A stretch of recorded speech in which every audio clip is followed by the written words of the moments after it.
এই ধর একটা ছবি তোল। আচ্ছা ভাইয়া। ঠিক আছে যাও।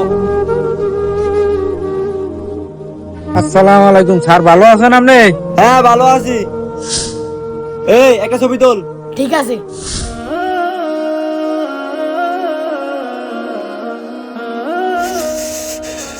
আসসালামু আলাইকুম স্যার। হ্যাঁ ওয়ালাইকুম আসসালাম। এ বেটা কি রে, তুই খালি না তাড়াতাড়ি গেলে? হ্যাঁ তোরে কইছি না ছবি তুলতে, যা ছবি তোল যা। আচ্ছা আচ্ছা। রাখেন, ক্যামেরা বন্ধ করেন। আমার কম্বল লাগবে না। কেন? সাহেব, আমরা মধ্যবিত্ত হতে পারি, আপনাদের শতভাগ সম্মান থাকলেও আমাদের এক ভাগ হলেও আছে। এই শীতে কম্বল কিনতে না পারলেও কষ্ট করে হলেও দিন কাটাবো। আপনি কম্বলটা দিয়ে একটা ছবি তুলে পুরো সোশ্যাল মিডিয়াতে ছাড়ি দিবেন। সাহেব, আপনার এরকম সাহায্য আমার লাগবে না। কাউকে সাহায্য করতে চাইলে মানুষকে দেখিয়ে নয়,